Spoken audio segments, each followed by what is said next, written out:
Between Two Amps is proudly sponsored by Liquid Death. Right now, I am enjoying a Mango Chainsaw. I got some severed lime. If you don't know, they have some new flavors that have come out recently, and they're amazing. They're really good. Yeah, there's a little bit of agave infused in there. Yeah, and so it really makes those flavors pop. I'm actually really stoked on it. Yeah, it's really good. Murder Your Thirst, by the way. That's what I do daily. Yeah, I mean, I don't think I could possibly get through a podcast without murdering my thirst. I agree. I mean, really, I don't think I could riff. Yeah. Without murdering my thirst. I mean, is there anything that you can think of that you could possibly do without murdering your thirst? No. Yeah. Well. Yeah. I can murder my thirst. Perfect. Perfect. But I definitely murder a lot of songs. It was a perfect thirst murder. Perfect thirst murder. Thank you. Thanks, Liquid Death. Appreciate it. Thank you to Liquid Death. And watch our podcast. Yeah. I said watch our podcast. Yeah. Listen to our podcast. Yeah. Thanks, and murder your thirst. Yep. He was looking for a life that would give him the feeling of being worthwhile.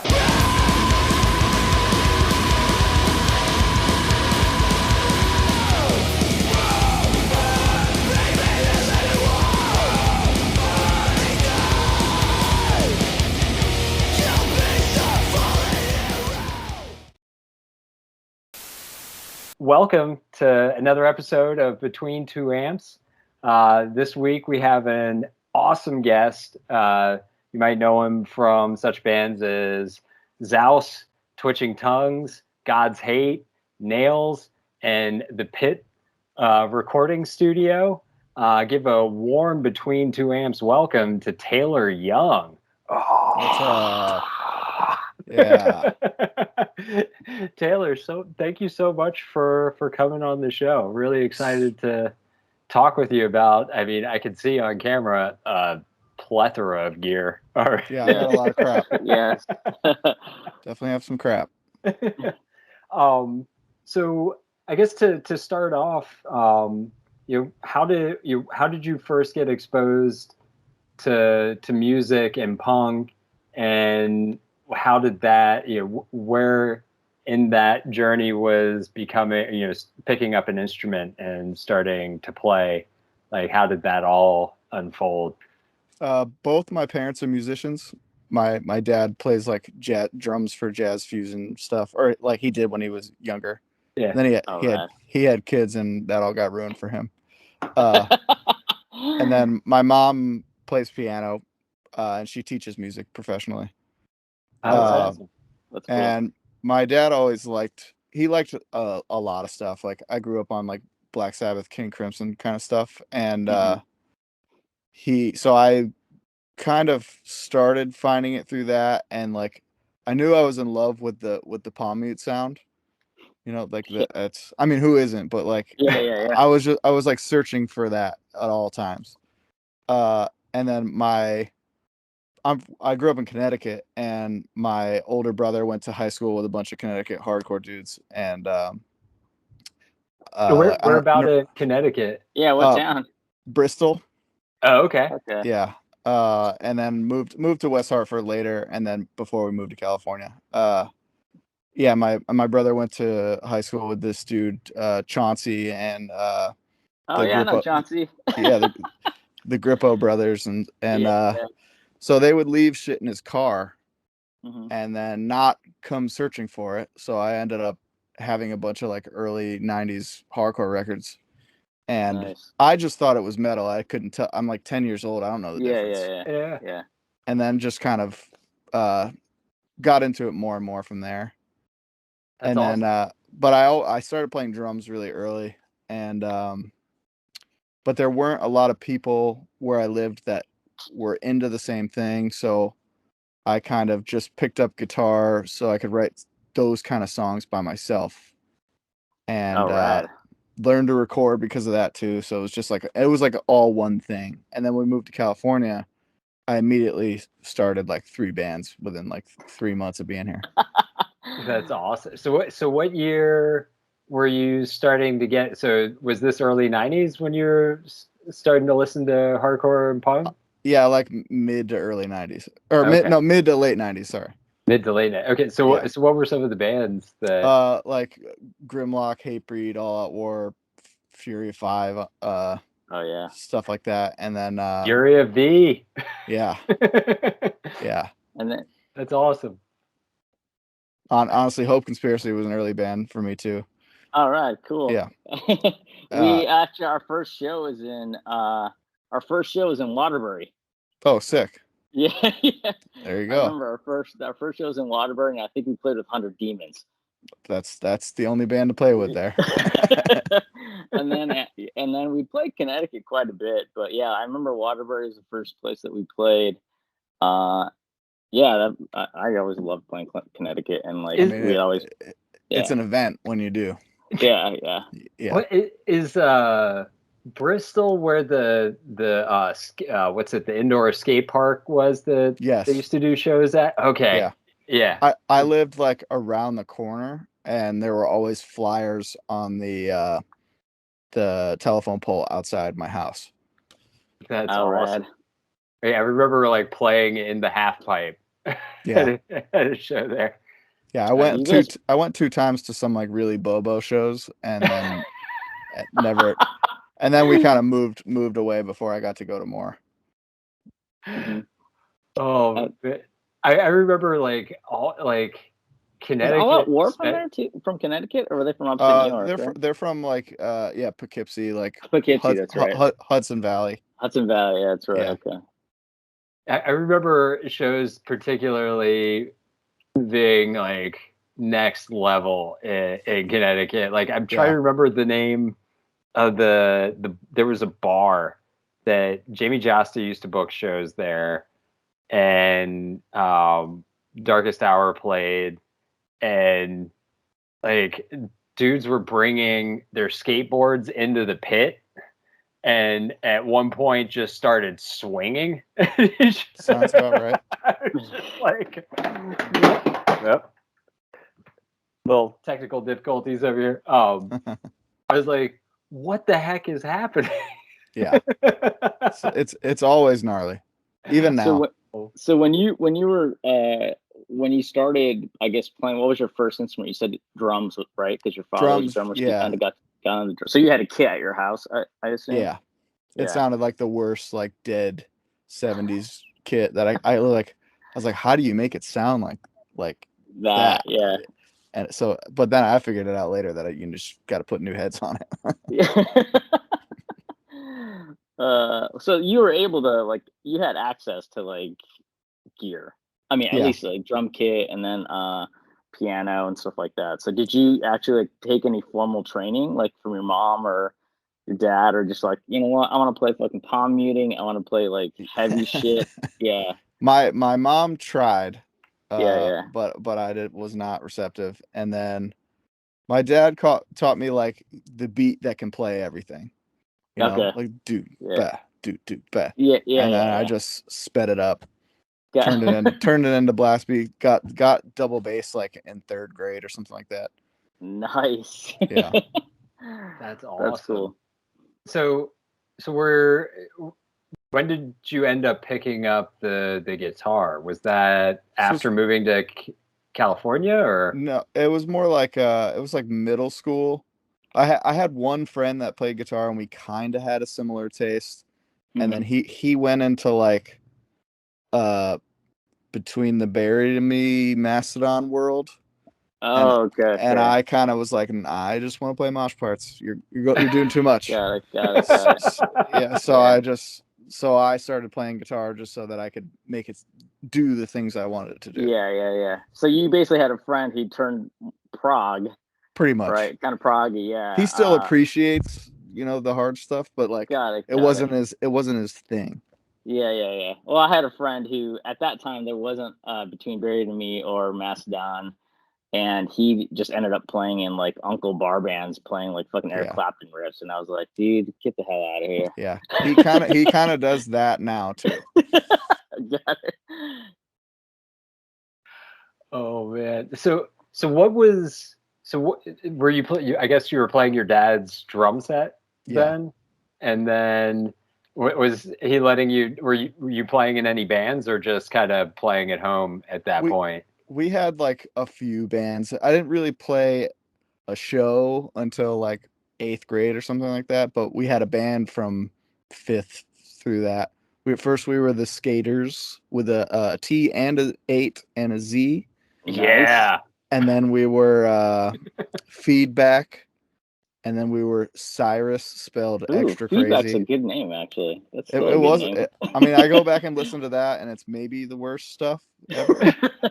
But but it's like you can hear that we're trying. Yeah, So yeah, totally. Yeah. so how did you record the like were you doing it on tape recorders or did you actually have some recording equipment that you were working with?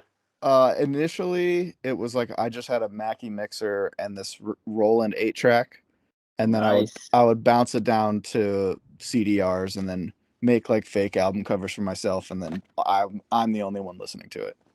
That's cool. Yeah, I had That's a right. similar situation where it's like I just couldn't find people to play with at one point. So I just Yeah. like I had a friend's drum kit in my house. It was like a Mapex with like a Gibraltar rack. And it was Sick. just like sitting in my room, right? It was, yeah, I could barely fit it in my room. It was my whole room. And I just like I bought a Tascam 4-track in the blue one, you know, Yeah. and just started tracking my like writing my own shit. But yeah, same situation where it's like I don't have anybody, so I guess I'll learn how to play drums. You know, I wasn't Yeah. good, but good enough to like play Chain of Strength covers. You know, Exactly. Yeah. So okay, so what kind of bands were like what was Cyrus and They Skaters and were all classified as confused, I would say. did you have a funk song? No, well, probably. I think there was a the disco beat oh in yeah, there yeah. at some point. It was too much stuff. It was a little bit of everything, but it was all heavy, I would say. That's rad. Yeah. So okay, so in all of those bands were you playing drums or were you Initially, yeah. initially? Yeah.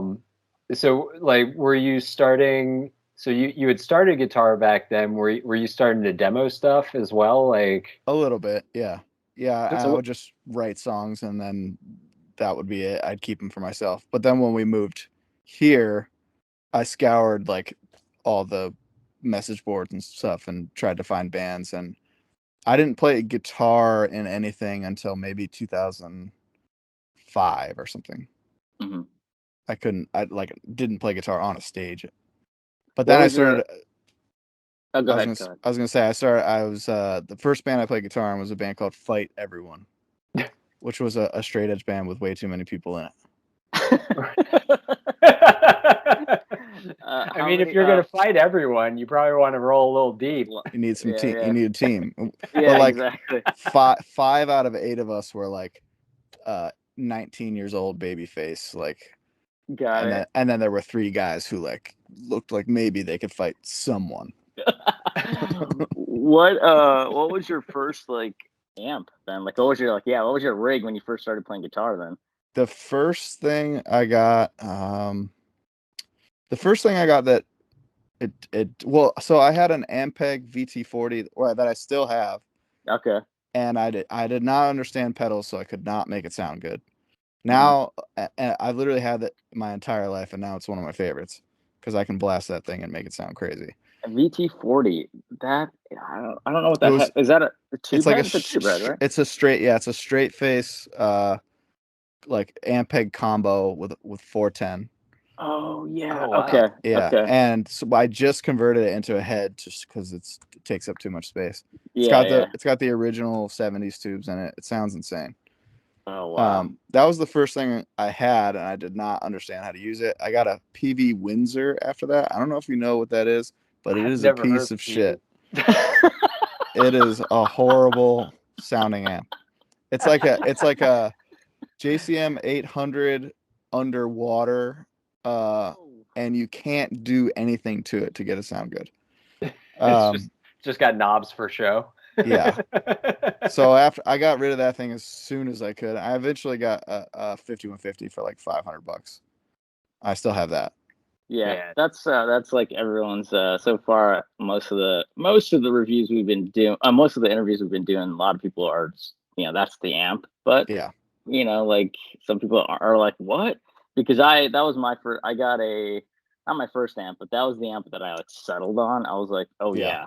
the original Everybody 5150. wanted a triple rec at the time. Yes, That was the amp, but they were like $1,500 to $2,000, and you could get a fucking 5150 for nothing at the time. I think I got mine. tables have turned. Oh yeah, it's Really insane. Yeah. Triple Like, rec you can get for like 1,800, and now 5150 since Van Halen died, the originals go for like 1,500 to 1,800. Whoa! Yeah. Because I have an original that I got in '99 for $350. Keep it, but if you feel like selling it, you'll get a lot. Okay, no, because it's still my favorite amp to play like heavy It's the music easiest with. thing to plug in Yeah, and exactly. rock with. It's a, and I have an old hand wired rack mount rectifier, dual rectifier, Oh, there you go. You're good and to it's go. good. But the 5150 just gives me that like kind of like a little bit more highs and mids that I like than the rectifier. It's just too like scooped. The Recs need help, whereas the 5150, if you got EMGs into a 5150, you're gonna get that sound. Yeah. Yep, EMG 81s. That was my Les Paul Studio EMG 81s into a fucking 5150. That was my like rig for HopeCon for the first like 3 years of that band. I could hear it. I was blown away like when like I always assumed that it was some sort of like, because I was like late 90s, got really into like Swedish death metal, so like In Flames, At the Gates, Dismember, like all of these bands. And then when Darkest Hour had like the opportunity to go out and play shows with these bands, it was like I was still like not. I knew the 5150 was good, but it wasn't like my dream. And then I just see these dudes like rolling up every single one 5150 and EMG 81, and before that sound.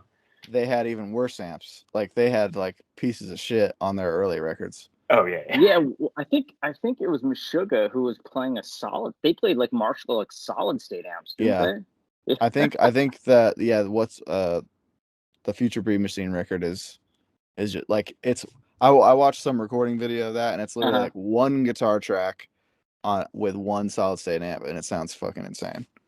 Yeah, I don't know what they did. There was another. There was a lot of bands that were using like the valve states, like that I was surprised to see. Like I saw Death on their last tour, and Chuck was playing. They were all actually, Chuck and the other guitar player were both playing through the 100-watt valve states through full size cabs. But I was like, that was new tech at the time, right? That was like, I don't want to fix tubes. You want to fix tubes? No, let's use these things. Yeah. Man. Okay, so you move out to California. You start 3 bands. Like, so what were the bands that you got into? And like, what were you like? What were the boards and stuff that you were going on to find people to play with? The Bridge 9 board. Yeah. There was notpop.com, and there was calihardcore.com, which was just a site that had classifieds and show listings. So I would just go to the shows, respond to the classifieds, and then started the first band with like a bunch of people I don't really know. Met more people from playing shows, started another band. I joined like one of the biggest promoters in the area's band, and that did all my first touring in that band. Oh, rad! What band were you? What band was that? It was called Crematorium. It was like kind of a death metal band acted like a hardcore band sometimes. It was real. It was weird. But I was like 17 on spring break in high school, going on tour with Deicide, which was kind of sick.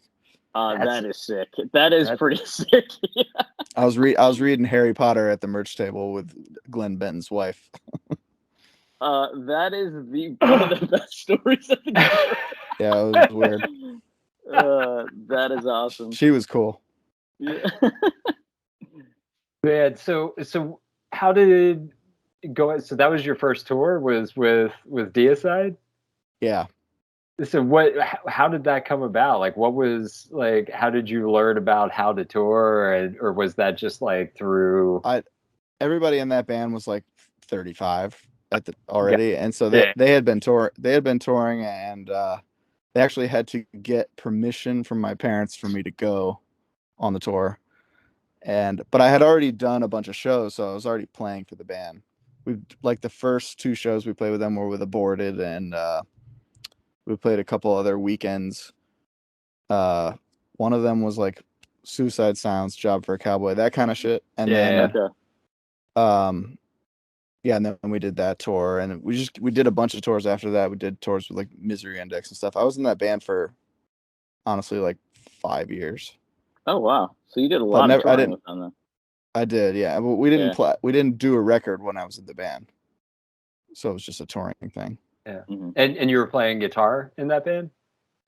I was playing drums. You played drums? Okay. Yeah. So that was like my first foray into blasting. Nice. So that was your first touring experience, and then like, where did you go from there in terms of? What was your kit on that? What kind of kit were you playing on that? I had like a Pacific drum kit. I actually had that same Pacific kit until like 2012 or something like that.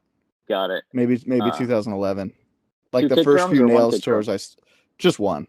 That's one, okay. 2 kicks is just a waste of time. You're getting 2 different sounds.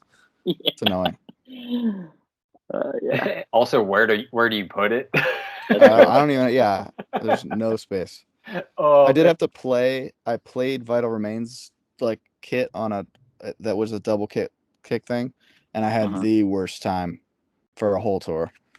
I just used his shit. I don't know why they wanted me to do that. I guess it was easier than tearing it down because it was a million pieces. He had like Axis pedals that I couldn't fucking do.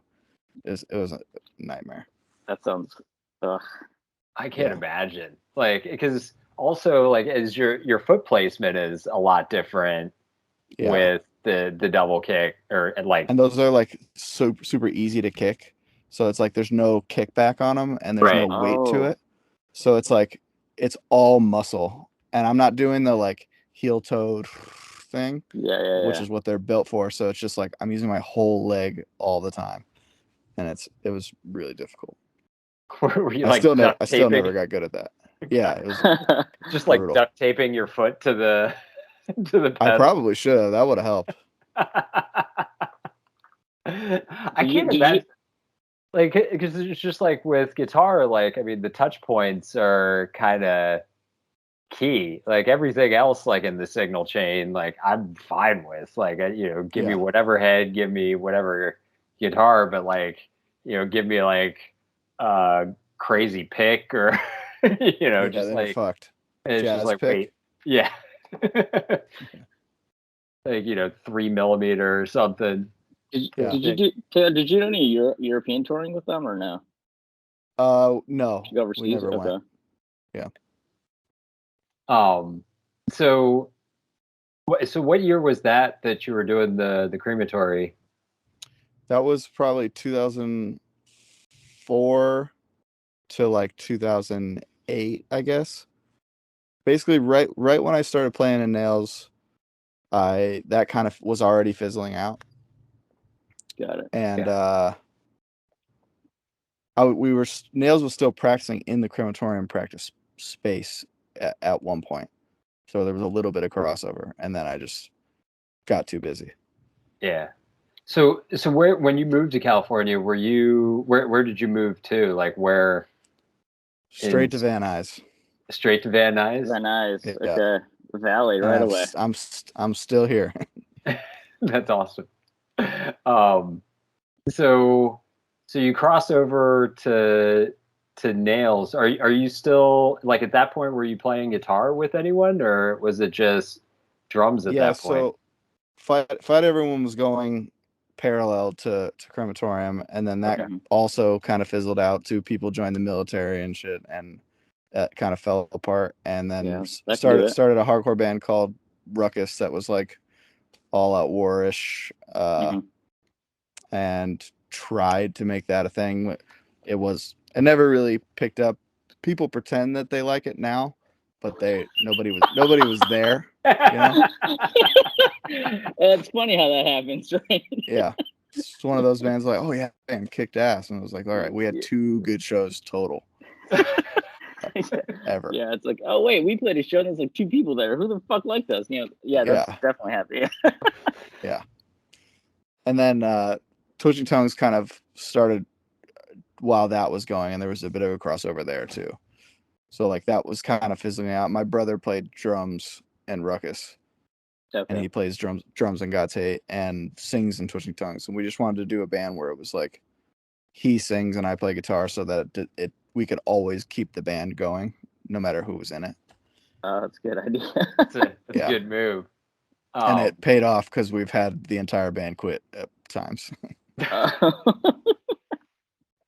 that was brutal. Bands. Yeah. When did you were you now during the whole time were you still like kind of exploring like recording stuff the whole time? Yeah, so when the first time Ruckus recorded, we recorded with somebody else, and it was like the closest I got to enjoying it, but I just still couldn't get into it, and it never felt the way I wanted it to feel. So I started by like trying to do the demos for it and like really hunker down and make it good. And then by the time after we did the first record, when we did the second record, I just did it myself, and we were both happy with it. Oh, cool. And then I just tried to get better. It was more like I don't know if I tried to get better technically, but I tried to try to get better in a way. Yeah. But what was your go ahead, sir. I was just gonna say it's been a slow process. I'm still trying to get better. Were you recording onto tape at the time, or were you doing mostly stuff that was all like digital?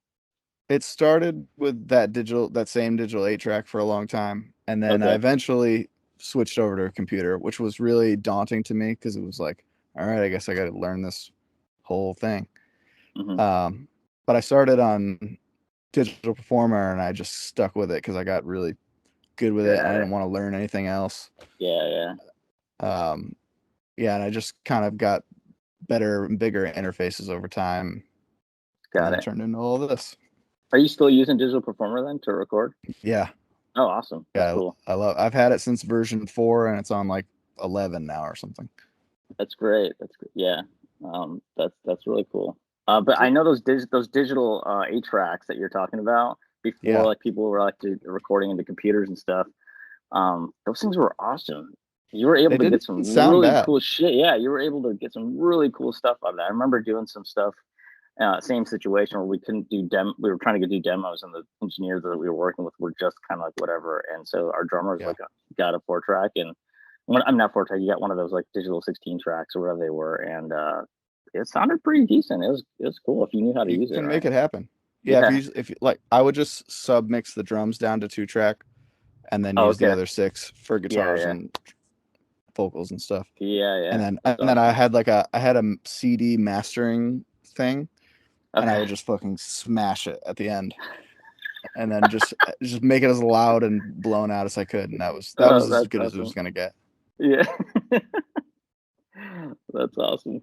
So did that like inform your writing process, or like how you arrange songs? Like, I mean, what all were like? What did you find in learning to record in parallel with playing in bands, playing drums, playing guitar?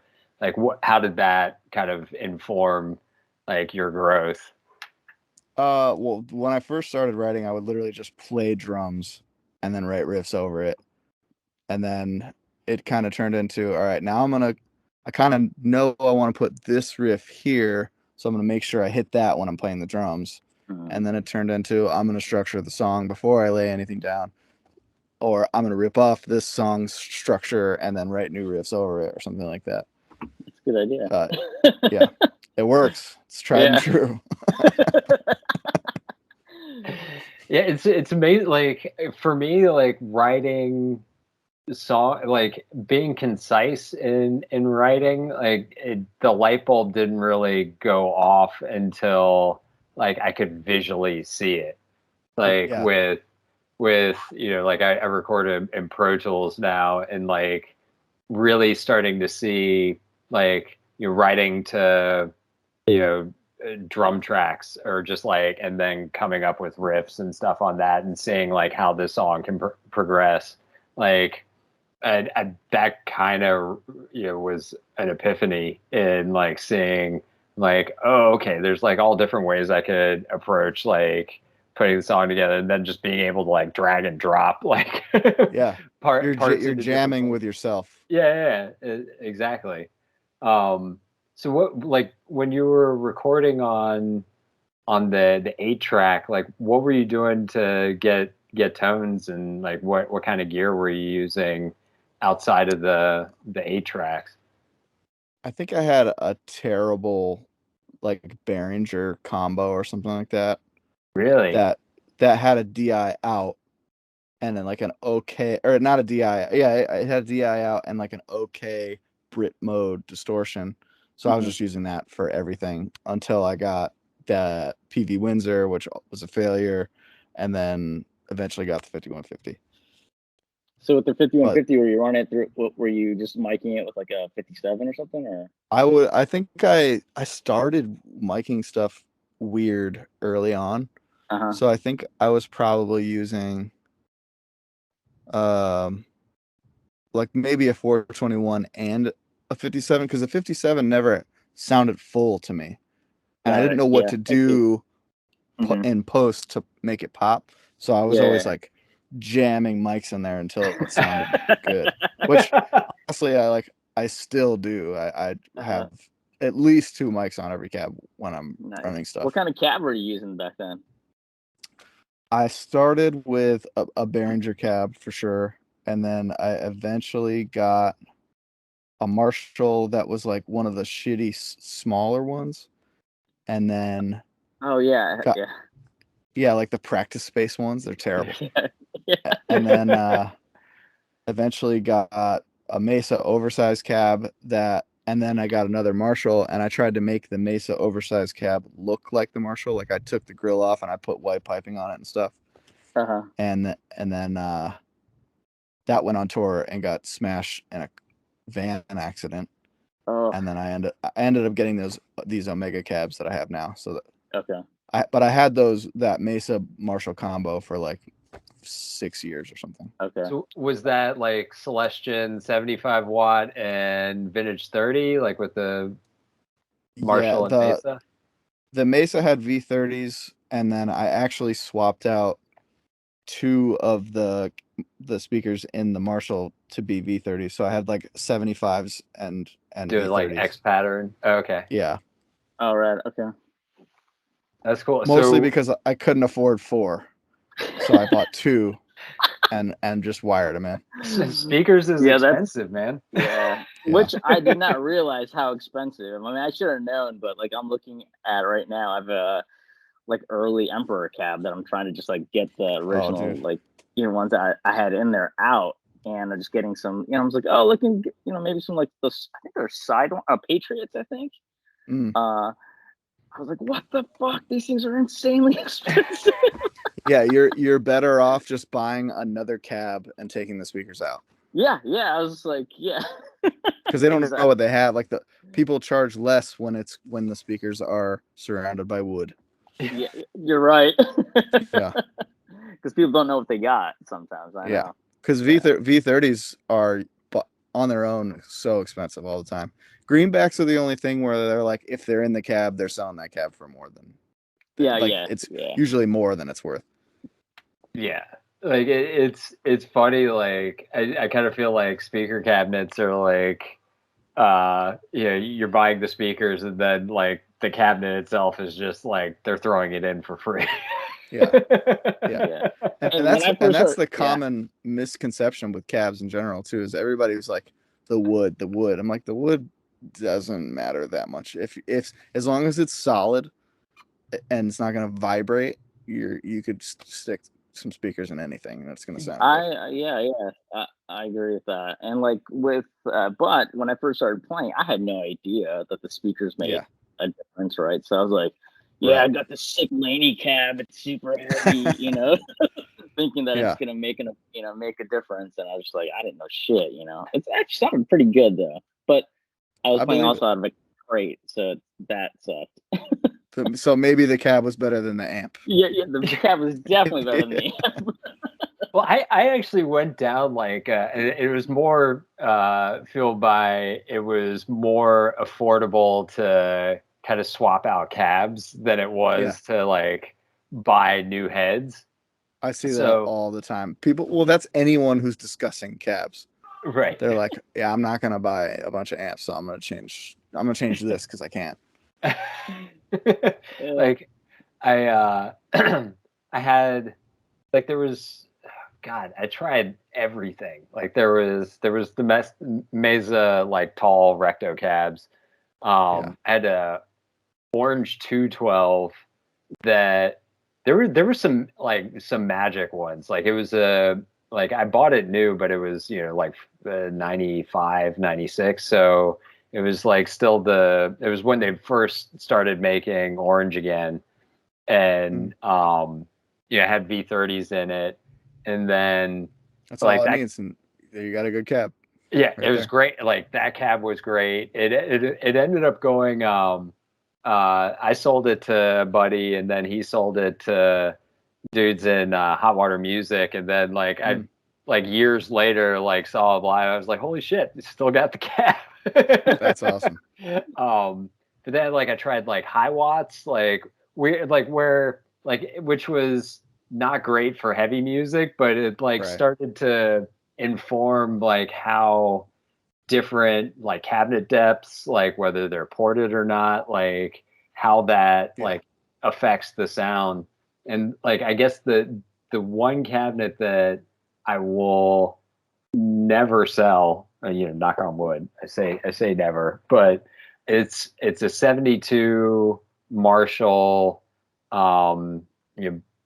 it's got the checkerboard grill cloth, but it's pre-Rolla, they're Rolla Celestion 25s with, they still have the original cones and everything. And there's something about that cab and those speakers that the upper mid frequency response on that sounds like no other greenbacks I've ever heard.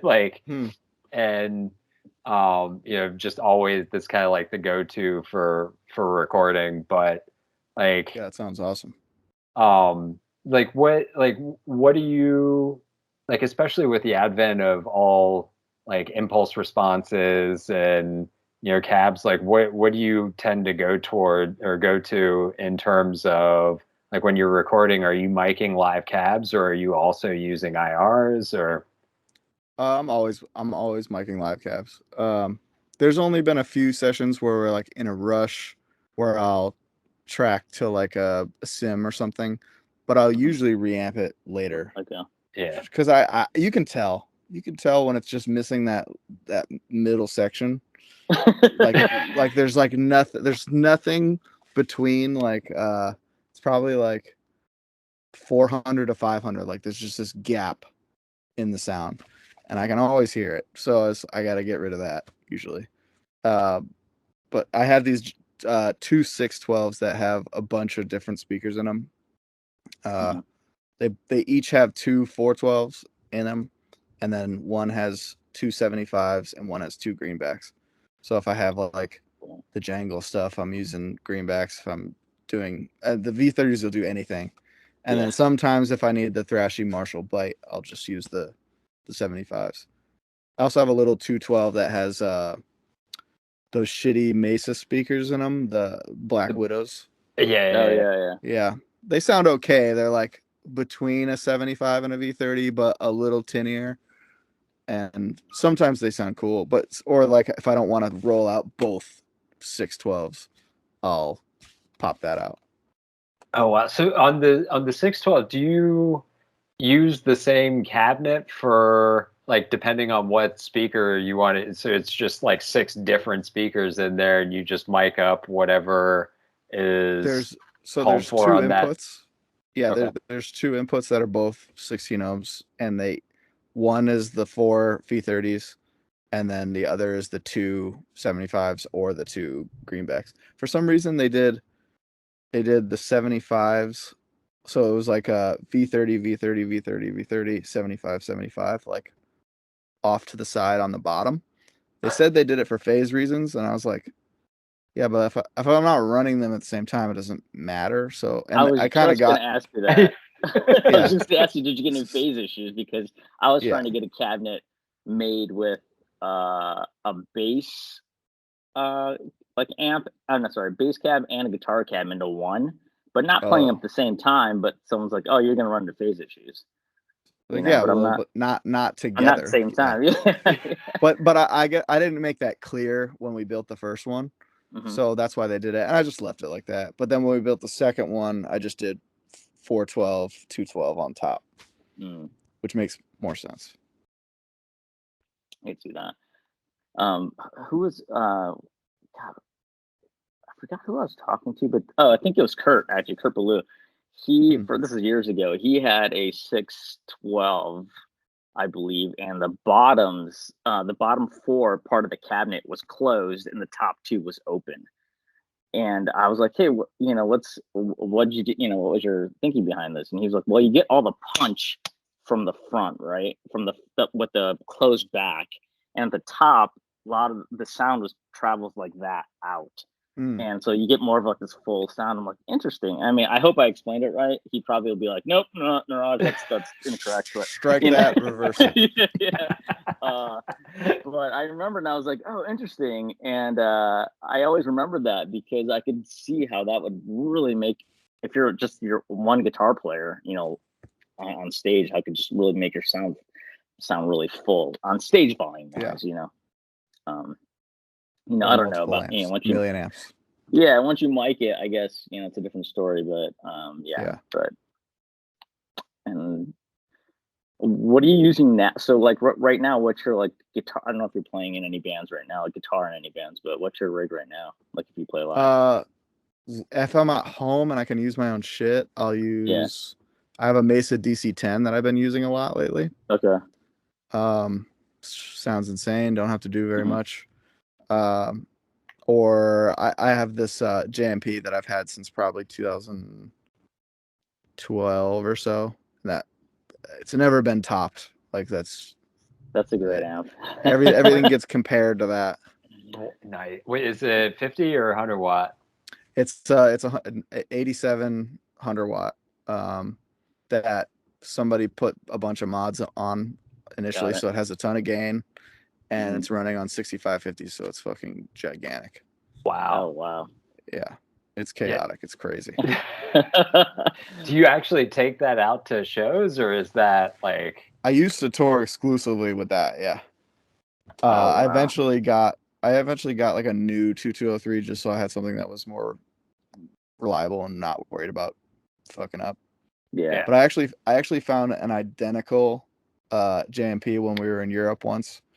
It was at a music shop. Somebody installed like a bunch of LEDs in it, and the shop thought it was a bootleg because it didn't work. Like you turn it on and it made sound, but it sounded terrible. So they just thought it was a bootleg. So they sold it to me for $300. I took it home, got it fixed up for $400, and it sounds amazing. God damn. Oh, that's awesome. I remember there was like what year was that you picked that up? I think that was 2000. I think that was 2012 too. So maybe I got the other JMP a couple years before that. Oh wow, yeah, because like, I mean, all of those heads are insane through the roof. Yeah. Like, we've talked on the show before. Like, I missed the memo when 800s went from $500 all day to 1,500 plus. Or to sound get- packs pay- are like or- $300 now that are like $1,200. Like a Yeah, MiG it's 50. insane. I was like, what the hell? I think just anything with tubes in it, the price went up. like it's nuts. But Well, like Yeah. I remember in Europe one time in Austria. I can't remember. It was like I think it was Graz. And I remember that because that's where Arnold Schwarzenegger is from, and nice. the club we played at had this gigantic bust made out of plaster of Paris, like looming over the entire bar of Arnold Schwarzenegger. That's sick. But there's this music store that was there that had like they had like 6 or 7 original Jubilee heads, and they were all like $300-$400, and then they had like Damn. the Should have bought all of them. I know. I'm like, it was just this tiny hole in the Could wall have bought a place. house. It was- I know. they had one of the Soldano purple rack mount preamps Oh, from like the original. Those things are like unobtainium now. It was just like everything in that shop, and then 70s Marshall JMPs. They had some like crazy Gibsons in there, and they were all just like super cheap. Fuck. But of course, I was super broke at the time. Yeah, you're in Europe for your first or second time. You're fucked. Yeah. You're eating peanut butter and jelly and couscous. Yeah. Oh, punk stew. Yeah. Yeah. What do you like as far as like you playing at JMP, and then you said you had the Mesa. What was the other one you said? Are you playing that? DC-10. Yeah. DC-10. What kind of guitar are you playing? Now I just go between. I played ESP for a while, just because they gave them to me, and Yeah. they were cool. I put cool pickups on them and stuff, but Mhm. I just went back to I have a Les Paul Custom and fucking wow, I'm having a brain fart. What's the other one? The ACDC Standard. Oh, SG. Oh, SG. one. SG. I have an SG that's like they're both 80s ones that came stock with Kahlers, and Oh, dude, that's nice. Yeah, I love dude, them. Yeah, those customs are going for crazy amounts of money now. I know. I bought Like- the custom for like $2,500. Wait, hold 'Cause- on. Did you say they have Kahlers on them? They both have Kahlers. Yeah, I have one right here. No way. It's the like you. It's like it's an 87 Oh, with a Kahler on dude. it. Oh wow. It's shining. But it sounds I mean, I love it. I put some Kurt's pickups in here. Okay. Wait, Yeah, it's so- like why play other stuff when you can just play the best thing? I agree. That's how I was too. Yeah. I was like, do you guys want this endorsement? Do you guys want? I'm like, nah. I have a 72 Just gonna play SG that I this. fucking love. It Yeah. plays like a fucking old school like Charvel. It's like super fast. Yeah. And then I play Les Paul Studios are my favorite guitars. They're like perfect for my size, weight, You're everything. good to go. Yeah, and I've written some. That's like the guitar that I like writing with a lot. So it's like, yeah, why change that? Yeah. The only thing that's scary is touring with your nice guitar. That's Like, what I don't do. Yeah. Yeah. Although we were talking about this last time, I started playing a lot of Fenders because I was playing in more like not hardcore-ish bands. But then Yeah. for God Collider, the band that Fred and I have started, I have a deluxe, and I put 2 like humbuckers in it, like Oh, that's heavier cool. humbuckers, high gain humbuckers, and got it set up to play like heavy shit. And it sounds pretty good. It's Yeah. just the neck is so fat on that thing, and I need something like. They are. They make fast. You can get it like a fast Strat. Oh, really? I have 2 Strats that I really like too, that I actually got before I had either of those, and Got it. I'll grab those every now and then. I have one set up for the Zeus band that you mentioned, Okay. like just because it's like stupidly low tuned. Yeah. That's how And, we're yeah. Yeah, Yeah. and I have Kahlers on everything, so I'm like, I'm not changing the tuning between Got them. it. I think that like with like having bands in standard tuning and then other tunings, like especially Yeah. I have a lot of Floyds around. Like Yeah. That guitar lives in that tuning. That's Yeah, it's like once it's set up, I'm like, okay, that's your tuning now. Yeah, especially with a Floyd, because a Floyd you got to adjust the springs, you got to get different tension springs for just to tune between like a half step half the time. Dude, it is Kaler's a little nightmare. easier. Yeah, it's brutal. Although Kaler's easier because it doesn't have the springs like that. You can just switch it. Sometimes you have to mess with it a little bit. Yeah. Oh, okay. But it's not as bad. Yeah. Yeah, one thing that I did learn that has helped out, like, so the guitars aren't 100% locked into their tuning, is like looking at the I think Stringjoy has like a tension calculator, so you can put in the scale of the guitar, and figure out, and based on the tuning, figure out, like, all things equal, like, okay, so like on like E standard guitars, I play like 9 to 46, and then okay, if I want to take that guitar and swap it down to like drop A or something, figure out like what I see, that makes sense. So you can just change the gauge, you and can then change the it'll gauge. You lost me about a minute ago. Calculator. I'm out. Where's the calculator? I'm out. All right, Even though I work as a software developer now, I was like, I'm out. I don't know what you're talking about. You can do code, but not that. Yeah, go back to yeah. I was like, what? No. But what? That's funny. What? I guess, like, what piece of gear do you have right now that, like, if you go on tour, like, you get, like, whether it's for drums or guitar, that's like you have to have, like, it looks like the yeah, like, what would it be, like, that either it's a pedal or amp, guitar, I mean, all we do is fly to shows now, so it's like, yeah. I guess my tuner, that's all I can, like, really Yeah. bring. I have a pedal board that I have a pedal that I'm putting out soon. I have the prototype on it that I've used for the last like 6 months. Oh, nice. And I do really like that. So, and it's like, depending on whatever amp I'm using, I can blow it out more or clean it up a little bit. It kind of does whatever I need it to. Nice. So is it like a preamp pedal? Like, how do you use it? Do you use it in the front of an amp or into like the? Yeah, it's just like a effects normal distortion pedal. It's basically like it's a 2-pedal box that has a universal bypass for each side. Or so it has on and off for each side, and one so you can turn off the whole pedal if you need to.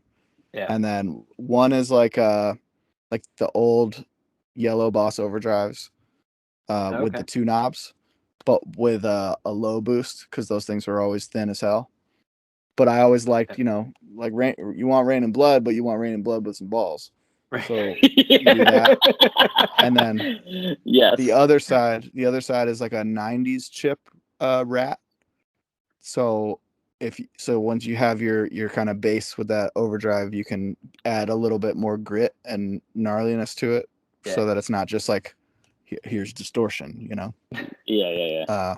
So you can make it a little more, and that has its own low boost as well in a slightly different frequency. So it's like you can like push it in like 2 different ways a little bit until you have the chug you're looking for. Nice. So are you able to use both sides together? You can use them. I use them both at the same time, just to go like crazy as I can. And then there's a switch. There's a switch that you can pick which one is first in the chain. Oh, so it's like so you can pick like the way they stack. Okay. Yeah, it's really cool. That sounds awesome. So what have you announced when that's coming out yet, or? I haven't. They're actually getting built. Like, we're just gonna put out a few first to see how it does. Me and my friend Michael Klein, who does he does like custom mortar pedals for a lot of people, and he has a few of his own pedals that kick ass. He also put out a pedal with Sammy from Goat Horde, and they have like a collaborative thing. So this is his second one with somebody. Okay. And we're just gonna test it first, and we're gonna put out like 10 because they're kind of expensive, and then they'll be made to order after that. But Rad. hopefully I next gotta- month. Cool. I gotta That's awesome. check one of these out. I know, yeah. Yeah. That Sounds right up my alley. Straight up Naraj. Perfect. Said rat pedal, say no more. Yeah, that's all you Player need. with a little more balls, I'm down. You're good. Man, yeah, I had one of the yellow Boss overdrives, and I don't know where it went, but it always sounded great. Like I should. It's a great pedal. I have 3 of those at the house. Oh Yeah. yeah. Yeah. They fucking kick ass. You just made me realize I don't know where mine is either, but I definitely have it somewhere. Yeah. Because that was That's why I knew. I just wanted one that was reliable, because it's like it's always getting fucked up and Yeah. super thin. You got to crank the level to get anything out of it. Yeah. I was using So this one's oh, go ahead. I was just saying this one's a little more modern, just a little more modern, but it's not quite the like super overdrive version. Got it. Yeah, I was using the overdrive, but because I needed it to kind of push a little bit more, I just put an EQ and That was the bump the thing. gain Is up. so yeah. when I would do this chain all the time while recording bands. I would do the overdrive into the Rat, into this big ass Slayer EQ guy. One of these. The half rack ones. Oh yeah. You can even see the like low boost I'm doing here. Oh yeah. And then so I was like, all right, I just want this chain in a pedal, essentially. That's awesome. right. That's really cool. Yeah, because I was using one of those MXR like 10 band, EQs. Yeah, and it worked, but that's all in one pedal. That's a great idea. I'm looking It's forward definitely to nice. that coming out. Sick. Two sales. Hell yeah. Yeah, for sure, man. I'm always like, just like with doing mostly fly gigs, like always looking for something that is, just the bare minimum to be able to just, do the throw and go, and like always like, do you have any, like, I love finding new tips and tricks on getting through the airports, like minimizing check bags, like, like everything, like, I have like a triple guitar case, and like, I built my board to be able to fit in a roller bag. Like, I would say the tip is make your songs simpler. Yeah, that's the tip. I fly with. Idea. I have like a simple pedal board that's just tuner, that pedal, noise suppressor. But God's Hate has a bunch of like stupid wah solos, so I have a wah. I was telling Fred last time. I was like, last time Hope Conspiracy did a tour, which was like 2010. We obviously had heads that we were using from there, but because I wanted everything to pack down, I only use a noise gate, one of the Boss noise suppressors, and a Boss tuner, and I just carried all my cables and those 2 pedals in a CVS like plastic bag. Perfect. And everyone was like, "Dude, you look like an idiot." I'm like, "Yeah, well, oh well." If it's in my backpack, a van situation, that's incredible. Yeah, flying a little bit too crackhead for me. Yeah, it's definitely like pop it over your shoulder and walk on. It was definitely crackhead, yeah. But luckily, I was able to put it in my overhead, like my backpack. So everyone's like, "What are you doing, man?" And then I'd pull it out at the TSA, and there's like, "Dude, you look like a fucking idiot." Yeah. Cables all getting tangled up. I got like picks floating around in there. Oh god, I was the worst. I'm still that way, but but it never gets easier. Like I just flew this weekend. We played in Louisville, and flight got canceled. Our connection flight got canceled, so we rerouted to Cincinnati. Half our bags went to Louisville, so we had to like just go to the airport and pick those up. One of them was just lost in the ether. It's still gone. Don't know where it is. Like the kick pedals and snare are just gone. Oh man. And then we just had to deal with this fucking situation. Still dealing with the situation, but it's flying with shit sucks. Yeah, it's never gonna be cool. I know a lot of bands are starting to use like quilters and some of these other like solid state amps to just take on the road. We lot fly easier, with the orange little bass thing, but that's Oh, just for yeah, bass, which is Yeah, pretty yeah. sick. Yeah, For Oh, the one guitar, it's Yeah, tough, yeah. like, because all of them are just like 10 watts below what you need, like, Yeah. to actually. one of us flies with one of the Seymour Duncan pedalboard amps, Got it. but he's got to do so much shit to it until it sounds good. Like he's got the Oh. VHD preamp in front of that. He's got a distortion pedal in front of that. He's running everything through an EQ up here. It's just like you're doing all this stuff, but we're still gonna borrow. I'm still gonna be able to borrow a 6505 and be fine. Yeah. So it's like I'll just do that. It's okay. Does he have the Seymour Duncan that basically power amp pedal? Yeah, Or it's is like it a little just box on his pedal, and it Yeah, runs I straight was to the thinking cab. one of those. Yeah, because I was playing I was debating between a Helix and the other one. If you get it, I would say get a 200 watt because he has the Yeah. 120 and it's not enough. No, I've But tried it a bunch. also sounds like it's gonna break the speakers. So it's like this weird like the low end is just like it's just like a pulse. It's not even like you don't feel like guitar You don't- bass. It just feels like okay, yeah, like you're yeah, just breaking it. Yeah, no, I can't do that.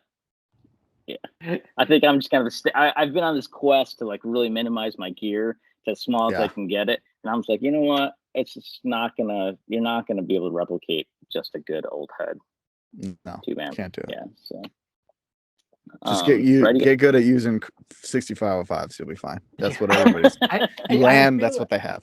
Yeah, like I feel like after going through like, I mean, even like we a couple years ago did a tour in Southeast Asia, and it was like I remember Line seeing 6 combo amps. like no, not even that. Oh, It wow. was like I Whoa. remember seeing like the gear sheet for it's like, all right, here's what's available, and like one was like I thought everything was were typos. Like it's like, okay, well there's like we've got a 410 cabinet, an Ibanez head. I was just like, I'm like, wait, no, like are they talking about an amp? Like, Yeah. like, were they all didn't know bootlegs existed. or? And then like we got sure enough, like I was like, there is an Ibanez head. I did not know they even ever made heads. Interesting. But it's like even like with that, like it like just make it work. Like it still sounded like me. Like You can mic it up, you'll be all right. Yeah, like the riffs were the same. Yeah. They don't care. They were probably going crazy. Yeah. It was like some of the yeah. best shows I've ever played. Like kids were going fucking nuts, especially in Jakarta. Like that was nuts. I've heard that's the place. Anyone that I've talked to that has played there was just like, that was nuts. Like, and I'm sure there's like a full spectrum of why it was nuts, depending on what you're playing. But it was just like, I remember seeing, like they were selling moonshine at the show, and in clear plastic bags. Like everything was in bags. Like no like disposable cups or anything like that. And by the end of the show, it was just a sea of people in the there's a parking lot in front of the venue, a parking lot behind the venue. And it was just people just passed out everywhere. Like, they couldn't get home because they rode scooters there. And we're just like, it was safer to just sleep it off. And you're not allowed to From drink the 500 in Indonesia, I proof. don't think. Yeah, exactly. No. But I guess that's, if it's from a bag, it's fine. Hey. Damn. What? Taylor, what do you got coming up as far as like any shows, projects that you're working on as far as like in the studio and stuff? Any records? I just finished a record for a band called Military Gun. They're like a indie band. Oh yeah, they're actually they're really good. Yeah, they're awesome. I did their first two EPs, and then we just did their first full length. We finished that like a couple weeks ago, and then finished record for a band from Japan called Cruelty. Okay. Right before that, and then I start tracking Suicide Silence on Monday Oh, nice. Oh, okay. at cool. the Foo Fighters studio. Oh, Have at you- 606. That's awesome. Yeah. Have you ever been there before? Yeah. Or? Yeah, we actually did drums for Military Gun there, and then we did a couple Suicide Silence singles before that. And one of those is going to come out, I think, next week or the week after that. Nice. That's awesome. Have you used that board? Oh yeah, So yeah, It's that fucking- studio is really cool. That studio is epic. Yeah, it's pretty awesome. awesome. Yeah. It's Yeah, down the street from my cool. house too, so that's the best Oh, part. you live up. Oh, you live up there. Okay, so that's in Northridge, right? It's Northridge. My mom, so I live in Van Nuys, where it's like Lake Balboa. It's right off of Oh yeah. Balboa. And Yeah. then she lives on the same street as me, but like miles down. It doesn't go through. And then the studio is the same distance, like one more street down. Yeah. When I first moved to LA, I was there because a drummer that I played with for a while, he was tracking a record in that studio, and he's like, "Hey, come down." And I didn't know. He's like, "Yeah, it's Dave Grohl's studio." I'm like, and I walk in, I'm like, "Holy shit, that's the fucking board!" And he's like, "Yeah." And then I was like in there, and the one of the I guess the house engineer, the engineer that was working there, the studio engineer was forgot his name, really awesome guy, but he gave me a tour of the place, and Foo Fighters was demoing at the time, so all their shit was set up. And wow. I remember the bass player had a Varellin head on top that he was we playing used with. that for Military Gun. Oh, you did? Okay, yeah. Yeah. And I was like, Well, we "Oh, tried Varellin." to. I didn't really like it. And I was like, "Oh, it's a Varellin head." And he's like, "Yeah, you know." I'm like, "Yeah, I know the guys from Seattle." And he's like, "Dude, that's awesome." And I guess they're playing that. And then at the same time, they were doing them Crooked Vultures record, which was the guys from Zeppelin, which was John Paul Jones and dude from Queens. And That's insane. so I walk in, and one of the room that the bass stuff was set in was all of John Paul Jones's gear, and I was like, "Holy shit!"